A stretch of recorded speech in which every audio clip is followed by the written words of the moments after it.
Good evening and welcome. Tonight we will explore a story from history that has puzzled historians, doctors, and psychologists for more than 5 centuries. It is a story that began in the summer of the year 1518 in the city of Strasbourg, a place that at the time stood along the banks of the Rhine River, in what was then part of the Holy Roman Empire. What happened there during that summer remains one of the strangest events ever recorded in European history. The event began quietly, with a single individual behaving in a way that seemed unusual but not immediately alarming. Yet over the days that followed, more and more people began to experience the same behavior.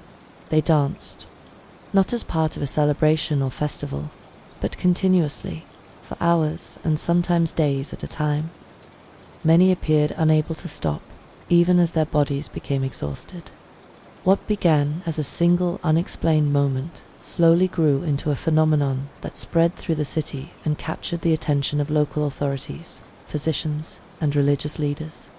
If you are new here, this channel is designed for calm listening and quiet reflection.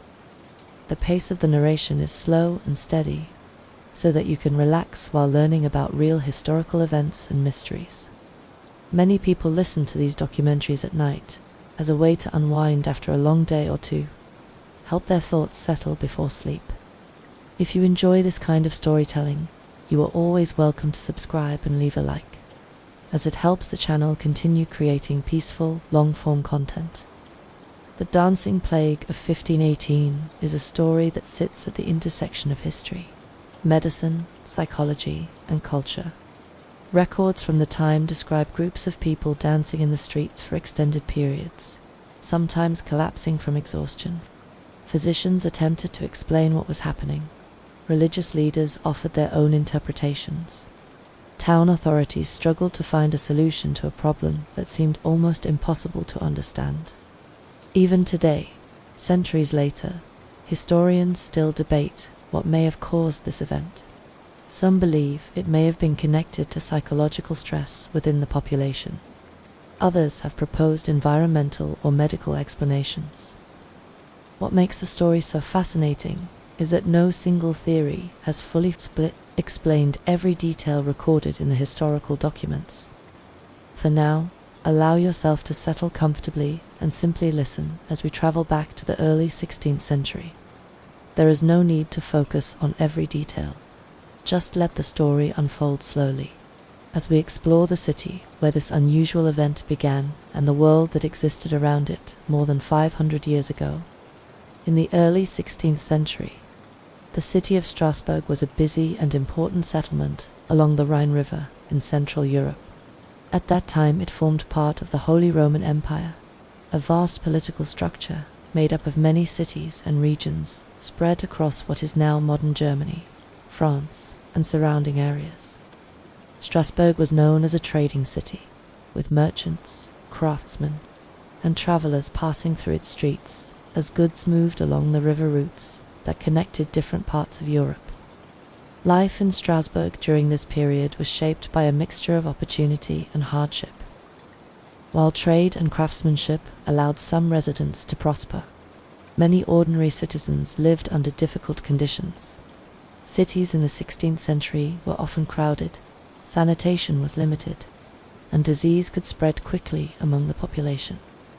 Epidemics were a familiar part of life, and people frequently lived with the fear that illness could appear suddenly and affect entire communities. In addition to physical illness, the population also faced emotional and social pressures. The early 1500s were a time of uncertainty in many parts of Europe. Crop failures, rising food prices, and political tensions created stress for ordinary families trying to maintain stability in their daily lives. Harsh winters and poor harvests could leave people worried about whether enough food would be available for the coming months. Religion also played a powerful role in shaping how people understood the world around them. In Strasbourg, as in most European cities of the time, religious beliefs influenced explanations for both fortune and misfortune. Many individuals believed that unusual events could reflect divine punishment, spiritual influence, or supernatural forces beyond human control. When something strange occurred, religious leaders were often asked to interpret its meaning. Medical knowledge during this period was still developing and was heavily influenced by older traditions passed down from ancient Greek and Roman physicians.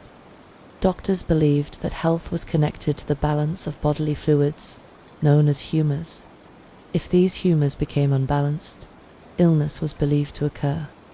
Treatments often focused on restoring this balance through diet changes, herbal remedies, or other physical interventions. Despite these limitations, Strasbourg remained a lively city filled with markets, churches, workshops, and homes where people carried out their daily routines. The streets were busy with traders and craftsmen, while church bells marked the passing of time throughout the day. To an outside observer, the city would have appeared much like other European towns of the period, full of ordinary life and familiar rhythms. It was within this environment of social pressure, religious belief, and limited medical understanding that the unusual events of the summer of 1518 would begin. At first, no one could have predicted that a single individual's strange behavior would soon spread through the city in a way that historians would continue discussing centuries later. The calm streets of Strasbourg were about to witness something that few people at the time could explain.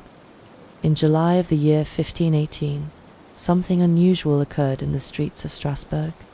According to historical records preserved from the time, a woman named Frau Troffea stepped out into the street and began to dance. At first, the event may not have seemed particularly remarkable. Dancing was not uncommon during festivals or celebrations, and music was often part of community gatherings.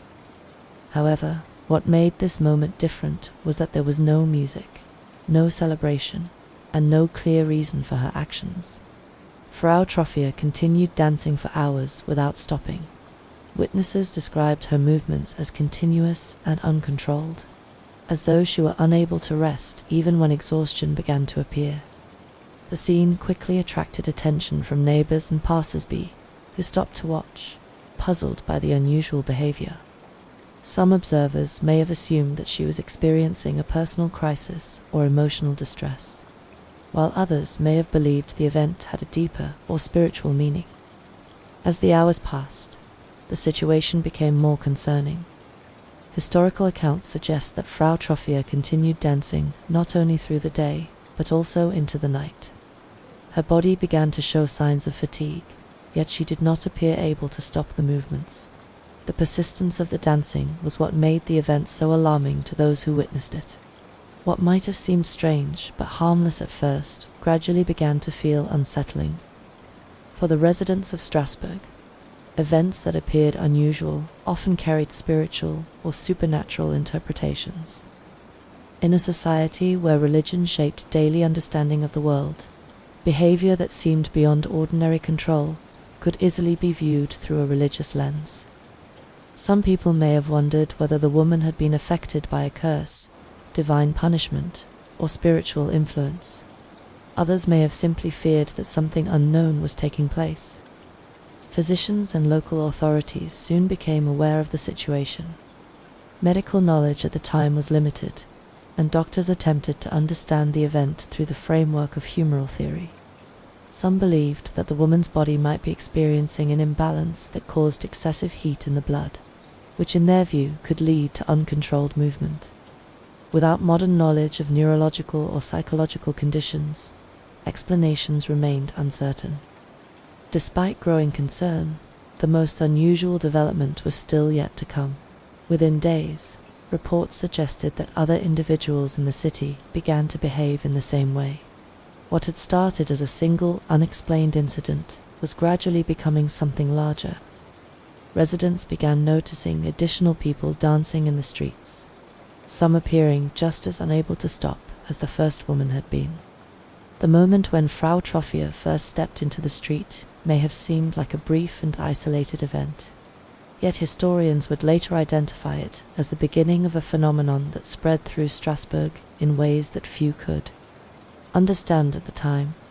The city was about to witness a situation that would challenge the explanations of doctors. priests, and authorities alike, as more and more people joined the strange and exhausting dance. In the days following the first reports of Frau Troffea dancing in the streets of Strasbourg, the situation began to change in a way that few people had expected. What had initially appeared to be the unusual behavior of a single individual gradually spread to others in the community. According to records written at the time, more residents began to display the same strange pattern of movement, stepping into the streets and dancing for long periods without rest. At first, the number of participants remained small. A few individuals joined the movement, and observers might still have assumed that the behavior was limited to only a handful of people. Yet, as the days passed, the number continued to grow. Witnesses described groups of men and women dancing together in public spaces throughout the city. Some appeared to move rhythmically, while others stumbled and struggled as exhaustion began to take hold. The most troubling aspect of the situation was that many of the dancers did not seem able to stop. Even when their bodies showed clear signs of fatigue, they continued moving. Some attempted to pause or sit down, but soon found themselves standing again, resuming the movements that had begun earlier. Observers reported that the dancing could last for hours at a time, sometimes continuing throughout the day and night. The sight of these gatherings must have been deeply unsettling for the residents of Strasbourg. Crowds formed to watch as more individuals joined the strange procession. In a city where daily life normally followed predictable routines, the sudden appearance of groups dancing uncontrollably created confusion and concern. People began discussing possible explanations among themselves, trying to understand why the behavior seemed to spread from one person to another. Within a short period, the number of dancers increased significantly. Historical accounts suggest that dozens of people were involved, and some reports later claimed that the number eventually reached several hundred participants. Whether these numbers were exact or somewhat exaggerated by later retellings, it is clear that the phenomenon affected a noticeable portion of the city's population. Streets that normally hosted markets and daily trade were now filled with individuals, engaged in a relentless and exhausting movement.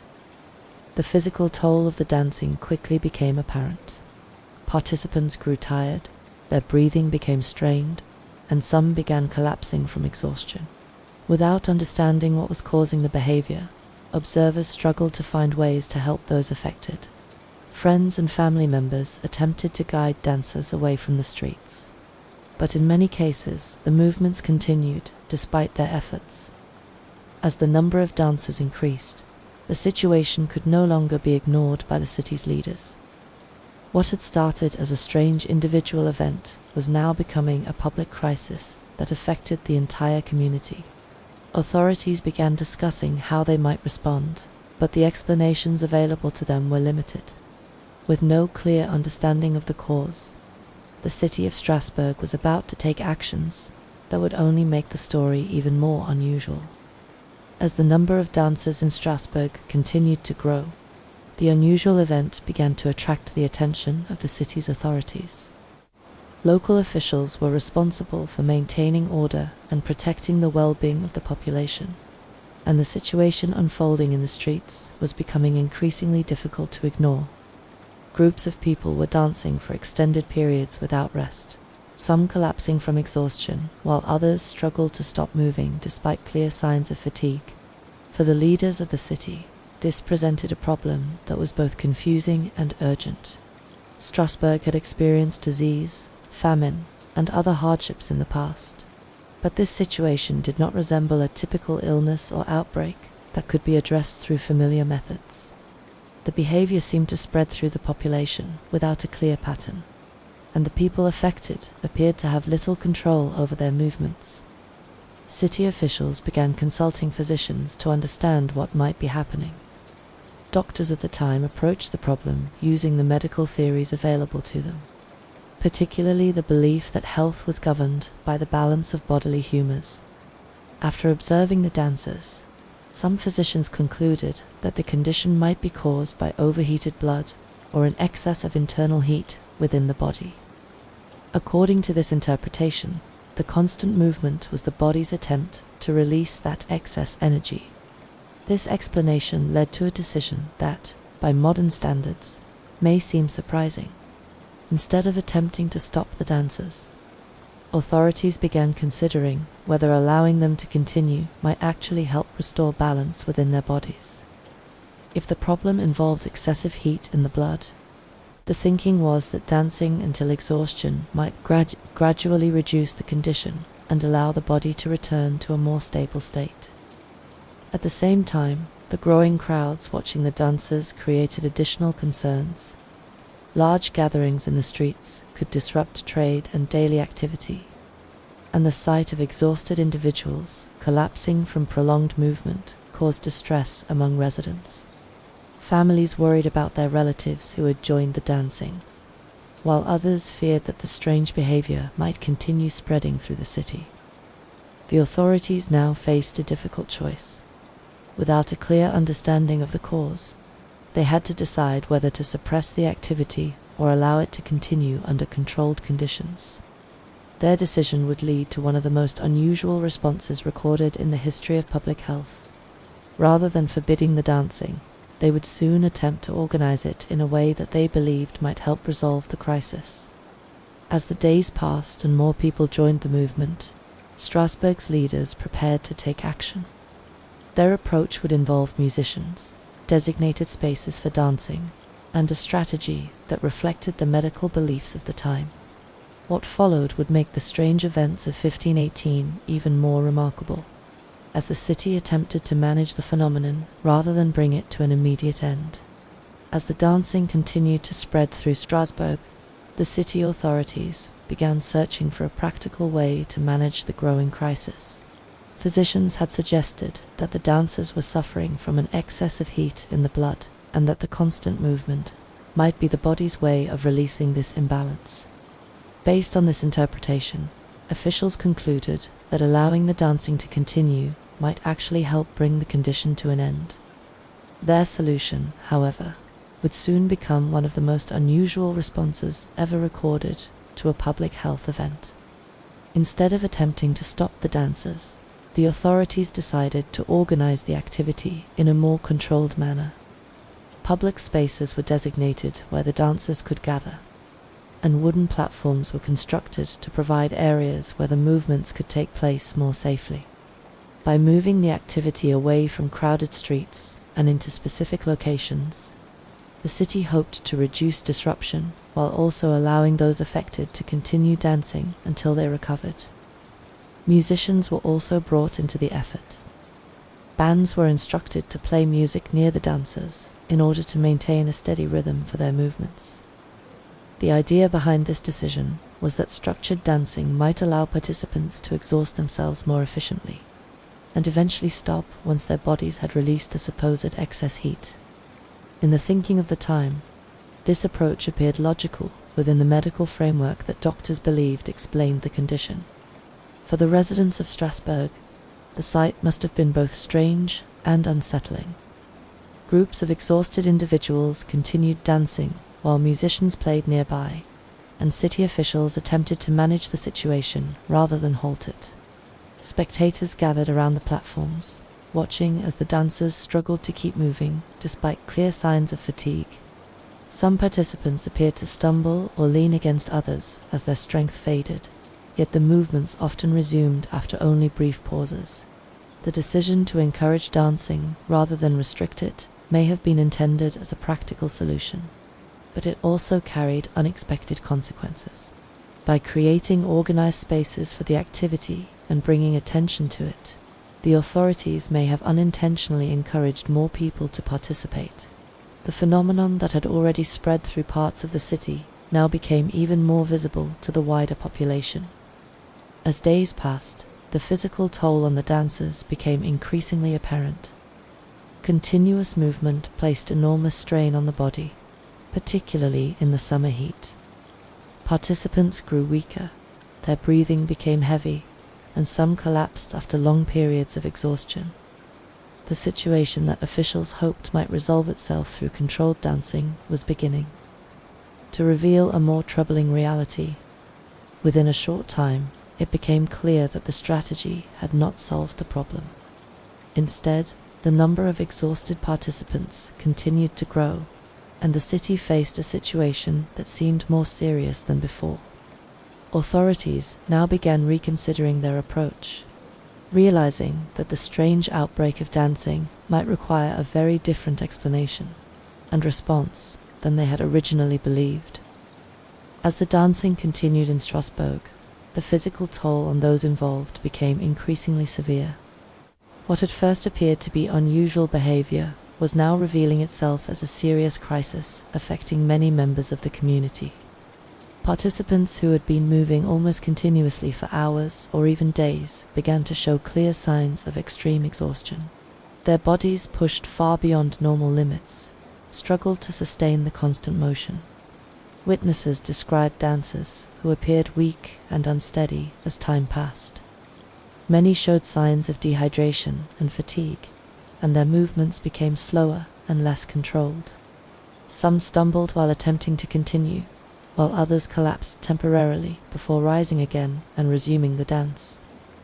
The persistence of the activity, combined with the summer heat, placed enormous strain on the body. Historical accounts from the time suggest that some individuals eventually suffered serious medical consequences. Chroniclers reported that certain dancers collapsed from exhaustion and were unable to recover, while the exact number of deaths remains uncertain. Several sources from the period claimed that some participants died after prolonged periods of dancing. Whether these deaths occurred directly from exhaustion, heart strain, or related complications is difficult for historians to confirm with certainty. The reports of deaths deepened the sense of fear spreading through the city. What had initially been puzzling behavior was now being viewed as a dangerous condition that could threaten lives. Families watched their relatives with growing concern, hoping the movements would eventually stop before serious harm occurred. The sight of exhausted dancers collapsing in public spaces made it clear that the situation could not continue indefinitely.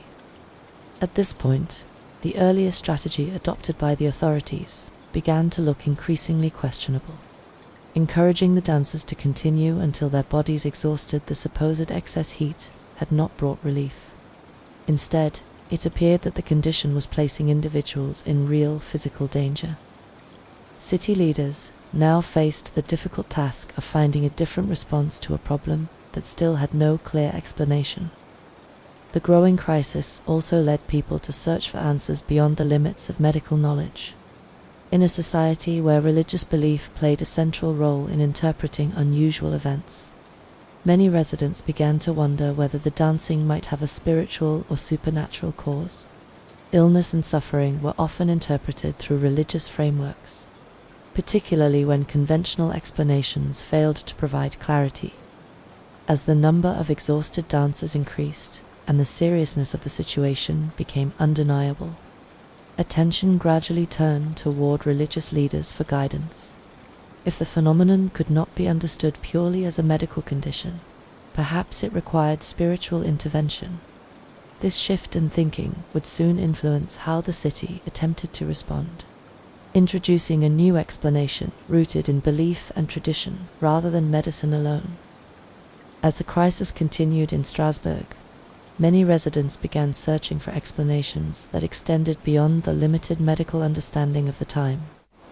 In the early 16th century, religion played a central role in how people interpreted unusual or troubling events. When illness or strange behavior appeared without a clear cause, communities often turned to spiritual explanations that reflected their beliefs about divine influence, curses, or supernatural forces. One idea that began to circulate involved the possibility that the dancers had been affected by the influence of Saint Vitus.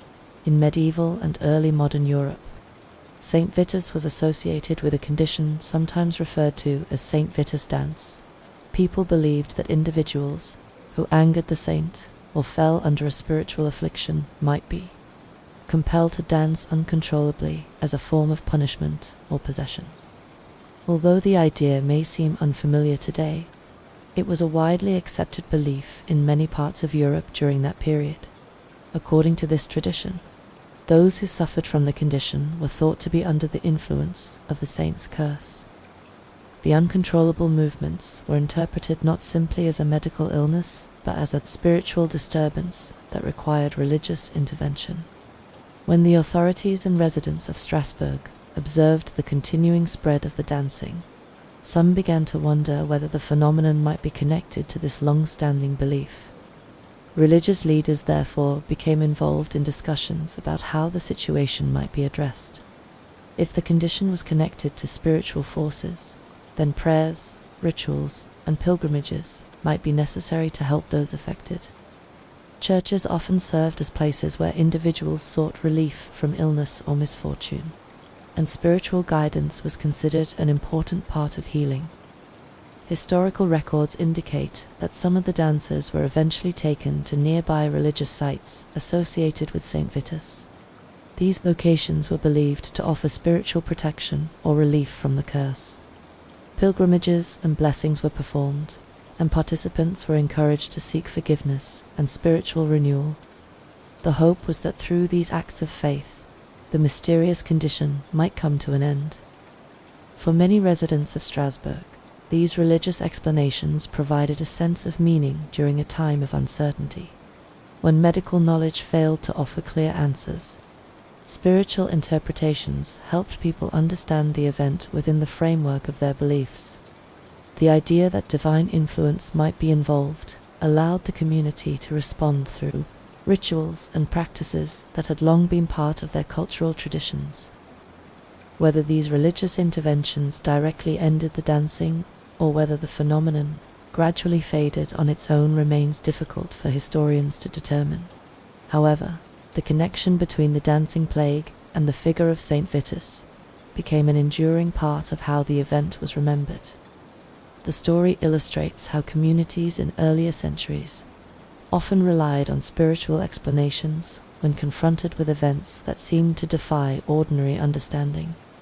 While religious explanations played an important role in how many residents understood the dancing plague, physicians of the time continued attempting to interpret the event through the medical knowledge available in the early 16th century. Medicine during this period was still heavily influenced by ancient traditions that had been passed down from Greek and Roman scholars. Doctors believed that health depended on the balance of four bodily humors: blood, phlegm, black bile, and yellow bile. When these substances became unbalanced, illness was thought to occur. Some physicians observing the dancers in Strasbourg suggested that the condition might be connected to an excess of blood or internal heat within the body. According to humoral theory, such an imbalance could produce agitation, restlessness, and unusual physical behavior. From this perspective, the continuous dancing might have been interpreted as the body's attempt to release or regulate this imbalance through movement. This explanation influenced the early response taken by city authorities, who initially believed that allowing the dancers to continue moving might help them recover. However, as the number of participants increased and the physical consequences became more severe, it became clear that the situation could not be easily resolved through this approach. Physicians found themselves confronting a phenomenon that did not neatly fit into their existing medical framework. Medical thinkers at the time also considered other possible causes. Some suggested that environmental factors, such as contaminated food or unusual atmospheric conditions, might be affecting the population. In particular, there were discussions about whether certain grains might have been affected by natural substances that could influence the human body. Although these ideas remained speculative, they reflected an effort by doctors to explore explanations that extended beyond purely spiritual interpretations. The difficulty faced by these physicians illustrates the limitations of medical science. During the early modern period, without modern knowledge of neurology, psychology, or infectious disease, doctors relied largely on observation and traditional theories. When confronted with an event as unusual as the dancing plague, even experienced practitioners struggled to provide answers that fully explained what was happening. Despite these challenges, the attempts made by physicians in Strasbourg represent an early example of communities trying to understand complex events through systematic observation. Doctors recorded what they saw, discussed possible explanations, and advised the authorities based on the knowledge available to them. While their conclusions may appear incomplete from a modern perspective, their efforts reflect the early stages of medical reasoning during a time when scientific understanding was still developing. As the centuries passed, historians and scientists continued examining the records of the dancing plague with new perspectives and modern knowledge. Later, researchers would revisit these accounts and propose additional explanations, some rooted in psychology and others in environmental factors. These modern interpretations would open new possibilities for understanding what might have caused one of the most unusual events ever recorded in European history. Centuries after the events of 1518, historians and psychologists began revisiting the records of the dancing plague with new perspectives.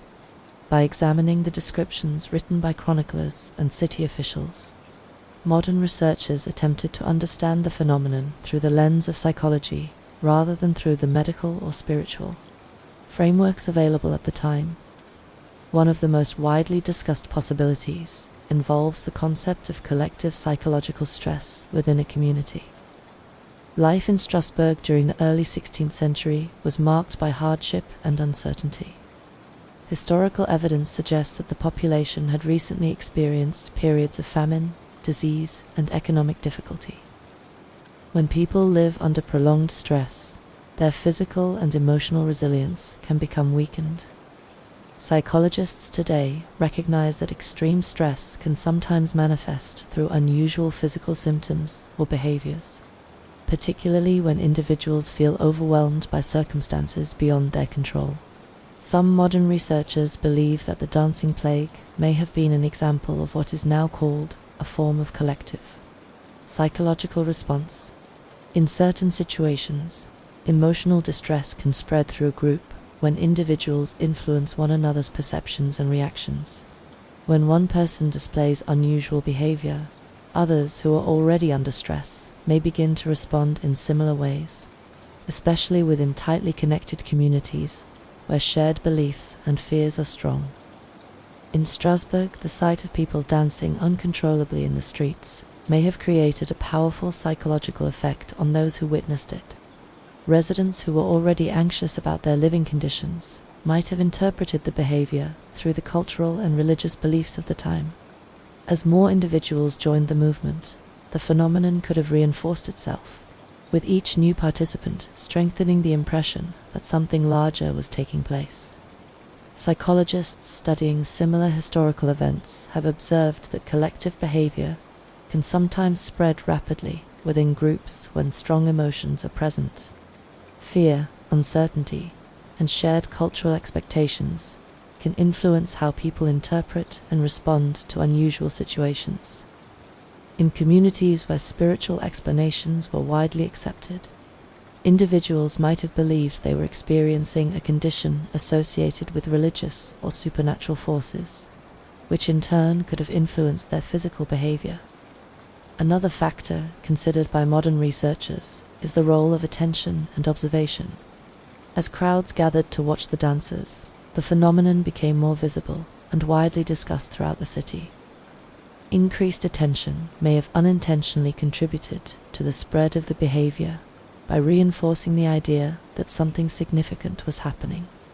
When individuals repeatedly hear about or observe unusual actions within their community, their own responses can sometimes be shaped by those expectations.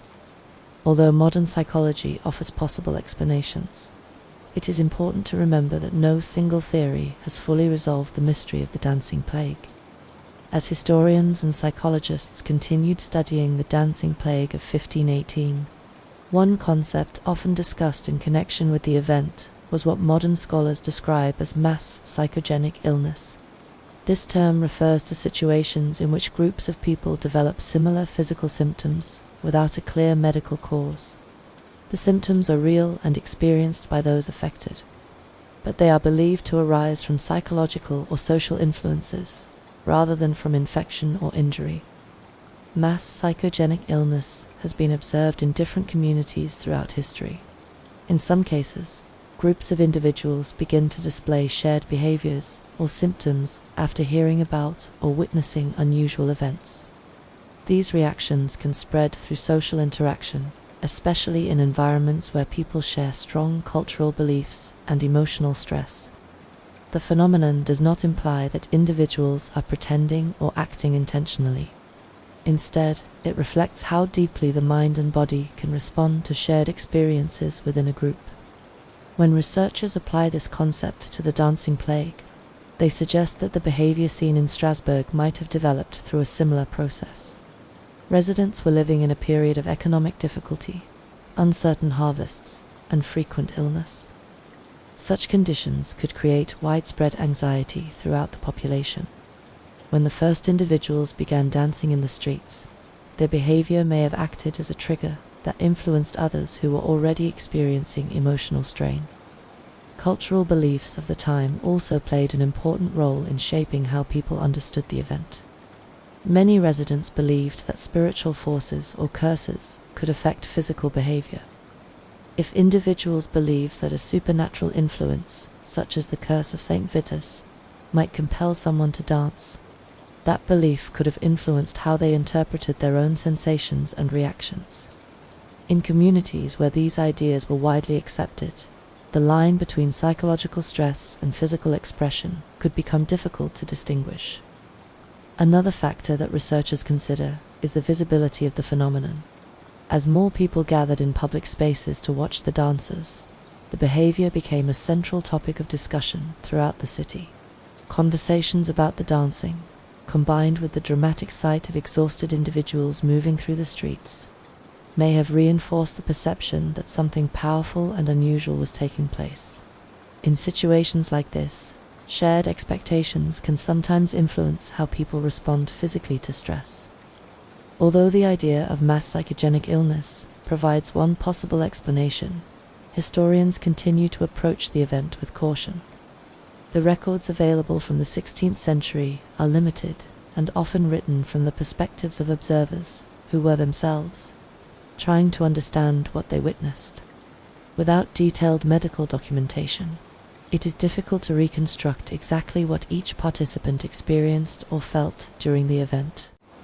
What remains clear is that the dancing plague stands as a striking example of how social conditions, cultural beliefs, and human psychology can interact in complex ways. Whether the phenomenon was caused by psychological factors, environmental influences, or a combination of both, it reveals how communities can sometimes experience events that challenge existing explanations and leave lasting questions for future generations to explore. More than 5 centuries have passed since the strange events of the summer of 1518. Yet the dancing plague of Strasbourg continues to attract the attention of historians, psychologists, and medical researchers. What makes this event so enduring is not only the unusual nature of the behavior itself, but also the difficulty of explaining it with certainty. Despite careful examination of historical records and modern scientific theories, the phenomena remains partly unresolved. One reason historians remain interested in the event is the unusually detailed documentation that survived from the time. City records, medical notes, and written accounts from observers provide descriptions of what occurred in Strasbourg during those weeks. While these sources do not always agree on every detail, they collectively confirm that something extraordinary took place in the city during the summer of 1518. The existence of these records allows modern researchers to study the event with more information than many other historical mysteries. The dancing plague also offers a window into the cultural and social environment of early modern Europe. By examining how the people of Strasbourg responded to the crisis, historians can better understand the beliefs and institutions that shaped life during that period. The involvement of physicians, religious leaders, and city authorities reveals how different parts of society attempted to interpret and manage an event that seemed to defy ordinary explanation. Another reason the story continues to fascinate researchers is that it highlights the complex relationship between mind, body, and society.